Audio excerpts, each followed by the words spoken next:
could call it a tomb fork, but it's not a tomb fork because it's completely different. It's innovated way beyond what has been achieved with Seigniorage so far that I've seen. And it takes a lot of the work out of Seigniorage and the understanding, which is a big problem that I've seen many tomb and tomb forks have, that a lot of people just don't get it, right? A lot of people when they're dealing with DeFi, they want to press something, and then at the end of it, they want to receive the profit. They want the smart contracts to do the work because, you know, they're supposed to be smart. And this is actually promising to do just that with an algorithmically pegged token that is not being unpegged and unpegged through investor sentiment. It's actually being algorithmically controlled by a smart contract, which is great. It also has a bonding mechanism, which is similar to Olympus DAO or any kind of own fork, which is great. And it does also have rewards in blue chip tokens, not just in their own tokens, which is also fantastic. So we're going to have a look through everything to do with this platform. But before that, yeah, pre-sale. What do we have to do for the pre-sale? I'm already prepared. I bought the tokens before I made the video because I'm smart like that.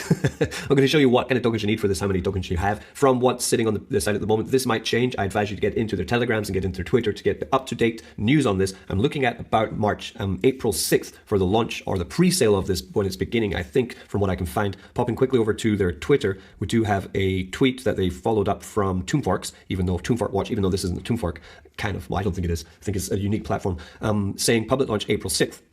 So then coming into DexPad, which this is their site, by the way, dexfinance.com. So DexPad is their own launchpad. And this has their upcoming projects, which will be USDex, which will be their peg token, and DexShare, which will be their share token, both up for grabs in their pre-sales. And it's saying that to be able to get allocations, you need to hold their token, which is actually has been out for a while, a couple months actually, and it's called DexIRA, as we can see here on CoinGecko.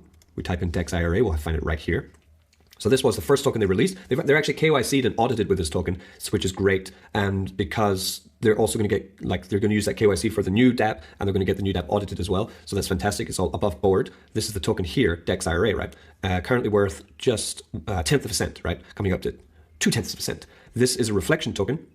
As you can see, in the 180 days, it launched around about October, actually, and it's having a nice little rally right now because it does have a use case, because it is now the token of the pad. So if you want to be tier 1 in the pre-sale for these two tokens, I guess they're going to do one in the next one. I'm not sure. We need to research that more. USDex we'll look at. You need to hold 500,000 of this token. If you want to be tier 2, you need to hold 1 million of this token. Doing the maths quickly, we want to hold 500,000. We're going to be just under $1,000 to get a pre-sale allocation.